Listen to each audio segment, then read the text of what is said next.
Muy buenas tardes, bienvenidos a una conversación de país en este mediodía en Noticias Caracol. Estamos a 5 días de la hora definitiva en la que los colombianos iremos a las urnas a elegir el nuevo presidente de la República, y por eso vamos a conversar con el candidato del Pacto Histórico de la Colombia Humana, Gustavo Petro. Gracias por estar en Noticias Caracol. Bueno, gracias María Alejandra y a todos sus televidentes.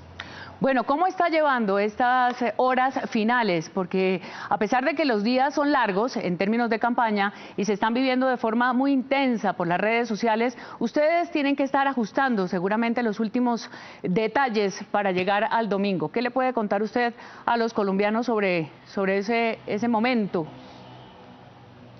Pues se mira de manera apasionada, indudablemente la emoción sube y estoy literalmente pues viviendo entre familias en diferentes lugares del país tratando de irradiar propuestas concretas en regiones alrededor de temas concretos. En eso me he dedicado estos días, prácticamente la segunda vuelta de las manifestaciones al hogar, y en el hogar a vivir como vive la gente, el pescador allá en el Huila, o el campesino allá en el sur de Santander, o el llanero, por ejemplo, ayer, etc. Entonces estamos en esa lógica que a mí me atrae muchísimo, porque me recuerda pues mi manera de ser propiamente dicha, que no es propiamente vivir al frente de una manifestación, sino vivir entre las necesidades de la gente y pensar sus soluciones. ¿La cotidianidad de esa gente que usted está viendo está coincidiendo con lo que usted piensa para Colombia? ¿Tiene una sintonía realmente, o esa realidad del día a día está muy lejos de estas discusiones de los políticos que pareciera muchas veces se distancian y generan desconfianza para los ciudadanos? No, indudablemente hay una desconfianza, falta de fe por tantos engaños, tanta manipulación informativa incluso. Mira, acabo de escucharte la propuesta que hace el otro candidato alrededor de cambiar el IVA del 19% por el impuesto de ventas del 10%. Eso significa elevarle los precios a los alimentos, porque un impuesto de ventas que no es al valor agregado sino a todo, es mayor si es del 10% que un impuesto al valor agregado que es del 19% hoy. Está proponiendo elevarle los impuestos a la comida. Por eso fue que estalló el país hace un año. Y eso hay que, digamos, ojalá hubiera podido haber debate, eso hay que analizarlo a profundidad, porque sí le conviene a Colombia elevarle los impuestos a la comida. Yo lo que he encontrado es hambre, un hambre que está creciendo, porque precisamente el precio de los alimentos se disparó con el precio de los insumos importados, con la alimentación importada, con la producción nacional, con insumos importados, y lo que se trata es de disminuir el hambre, no de aumentarla. Por tanto, con frases, claro, si te pones una cifra 19 y otra 10, y no explicas que ese 10 vale más que 19, si cambia el impuesto, la base del valor agregado a la totalidad del producto, pues entonces estás engañando a la gente. No se puede aumentar los impuestos a la comida, porque aumentaría el hambre en Colombia. Sí, como usted lo dice, pero además lo reiteramos desde Caracol Noticias, no hemos podido contrastar ni podremos contrastar seguramente esto que está diciendo Gustavo Petro con el ingeniero Rodolfo Hernández, porque ante nuestra insistencia nos ha dicho por todos los caminos, por todos los medios de comunicación internos, que no atenderá esta entrevista. Pero continuemos adelante. A ver, hay una tensión justamente por lo que usted está diciendo, la desconfianza y no creer en lo que dicen en algunas propuestas de campaña. Algunas digamos, preguntas alrededor de Gustavo Petro también tienen que ver con esa confianza, con ese mensaje.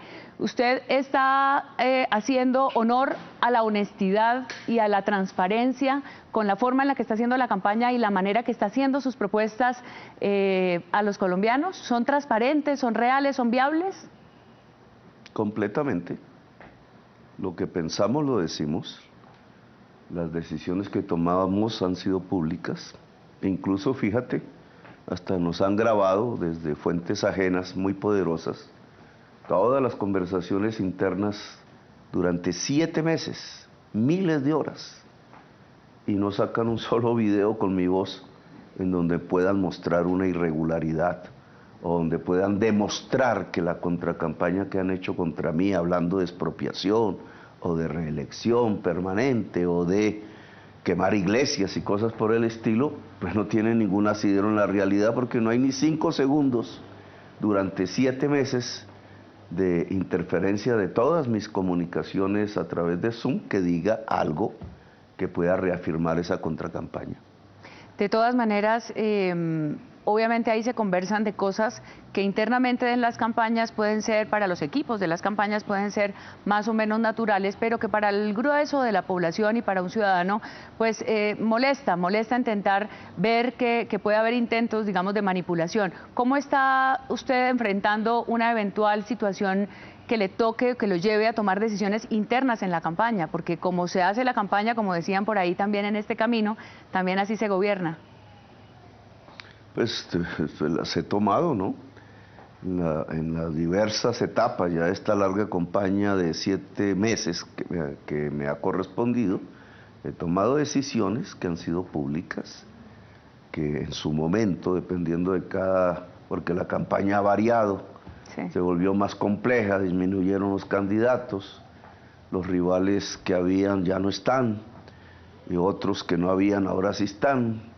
El uribismo cambió de forma, cambió de candidatos como 5 veces, pasó de la señora Cabal a Zuluaga, de Zuluaga a Fico, de Fico ahora a Rodolfo. Bueno, pues digamos, todo eso hace cambiar los comportamientos sin que perdamos los principios, las ideas centrales que le hemos propuesto a Colombia. Justamente sobre esas ideas centrales conversemos. Si usted es elegido presidente el próximo domingo en Colombia para este periodo del 22 al 26, ¿cuáles van a ser sus primeras acciones de gobierno? ¿Cuáles serán sus primeras decisiones? Pues primero afrontar el hambre, el problema del hambre en Colombia, en el corto plazo y en el mediano plazo. Implica comprar cosechas en el corto plazo, de inmediato, al campesinado de Colombia para llevarlo al tendero, en el barrio popular, allá en la geografía del hambre que tenemos identificado. Disminuir el hambre fundamental implica de inmediato subsidiar el precio de los fertilizantes que se están importando mientras los producimos para disminuir los costos de producción de alimentos en Colombia. Eso es inmediato. Implica una política ya de mediano plazo en que podamos aumentar la producción de alimentos, que debe gozar de la máxima protección del gobierno en territorio colombiano, lo que llamamos soberanía alimentaria. Ojalá poder que el propietario del cultivo de alimentos, la propietaria, se convierta también en propietaria de la industrialización de sus productos para mejorar los ingresos de la familia campesina. Implica reducir las tasas de interés para la producción de alimentos a 0%, tasa de interés real que no crezca, para que la producción de alimentos crezca en Colombia. De esa manera podríamos fortalecer al menos la seguridad alimentaria del país, es decir, sí, reducir a 0 el problema del hambre en Colombia. Y para ese primer momento del hambre, antes de llegar a ese segundo mediano plazo que usted menciona, ¿habría que ampliar el subsidio, por ejemplo, el ingreso solidario que tiene hoy el gobierno, con el nombre que usted podría ponerle, pero en general acompañar con un subsidio para las clases menos favorecidas y garantizar el acceso a los alimentos mientras empieza a hacer la producción nacional que usted plantea? Sí, el problema más grave de la desnutrición en Colombia, que es el hambre, es la niñez, la primera infancia. Sí. Se producen efectos irreversibles como pérdida de capacidad de pensar permanentemente a través de la destrucción de la masa cerebral. Allí hay una primera infancia que tiene mamás solas, sí, en la pobreza, y se deriva la desnutrición. Es ahí donde hay que enfocar lo que llamaríamos la renta mínima vital, que es medio salario mínimo, que saque de la pobreza a la mujer, que en general es joven, para que pueda garantizar al menos la nutrición de sus hijos en la primera infancia. Ese es un programa inmediato que tiene que ver con reducir el hambre en donde más daño produce. Muy bien. En la primera infancia en Colombia. Y aparte de este choque contra el hambre, ¿qué otra cosa, muy rápidamente, muy concretamente, para aprovechar el tiempo? ¿Qué otra acción de gobierno? No, pues estás afanada, ya lo entiendo. El tiempo. Pero puedes preguntarme de lo que quieras. No, estoy tratando de insistirle en esas primeras acciones de gobierno. Por supuesto, quiero preguntarle sobre los resultados del próximo 19 de junio. Nosotros vamos a constituir una comisión internacional, es una solicitud a Naciones Unidas, es el trámite que hay que hacer.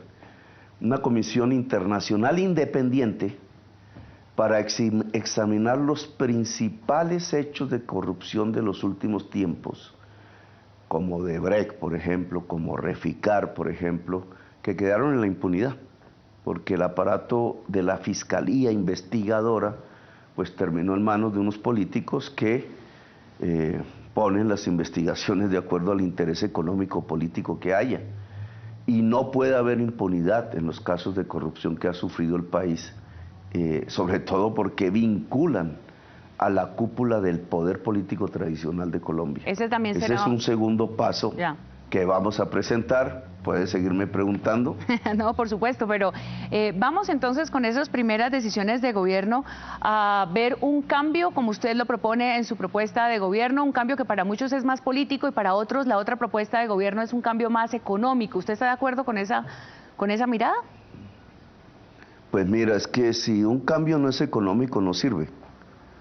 Si una persona no puede vivir mejor con el cambio, es que no se produjo ningún cambio. Un cambio tiene que las dos cosas, entonces. Un cambio político y un cambio económico.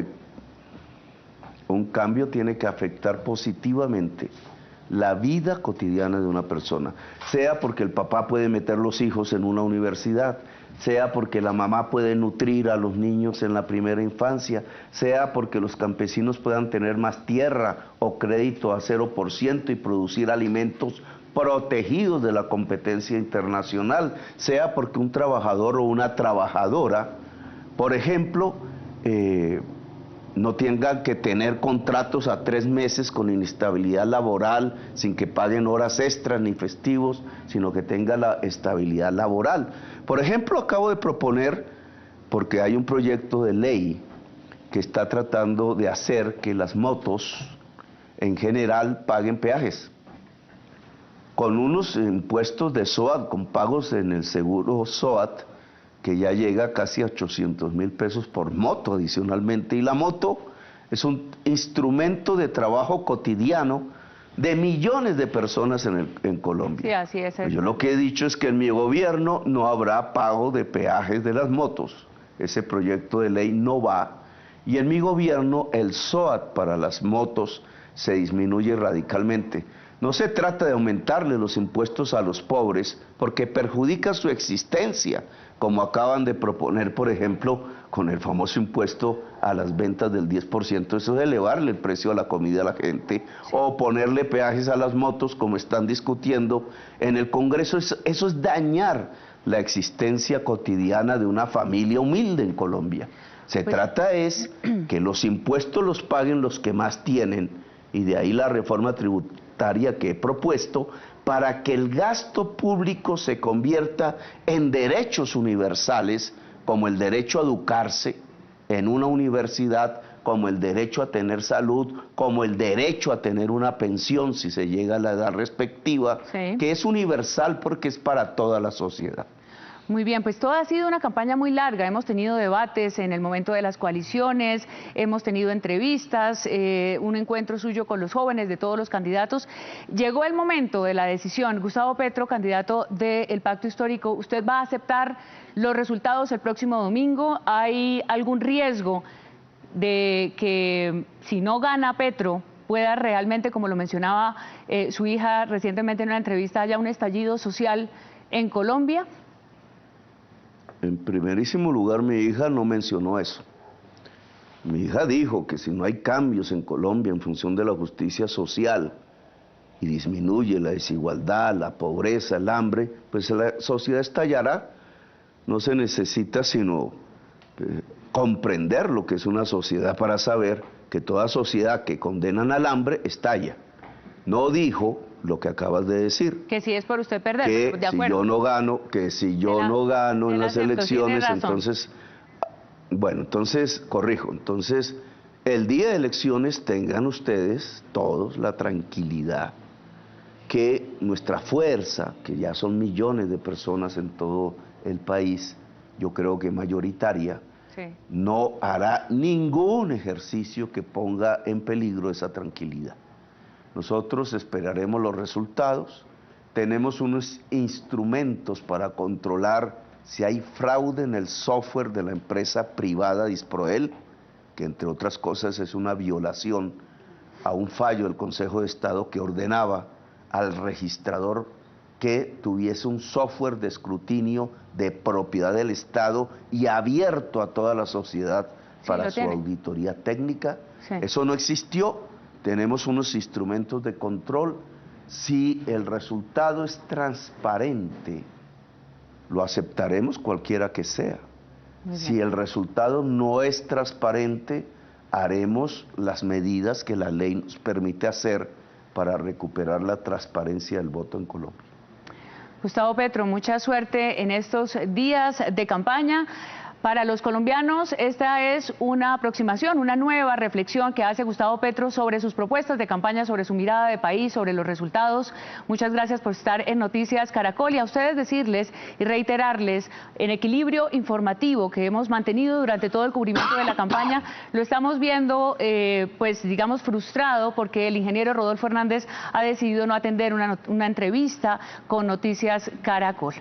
Dicha esta aclaración, me queda nada más decirle muchas gracias por estar aquí, por dedicarles estos minutos y mucha suerte con los días de campaña y a ustedes continúen, gracias por esta conversación y continúen con más noticias aquí en Noticias Caracol de Mediodía.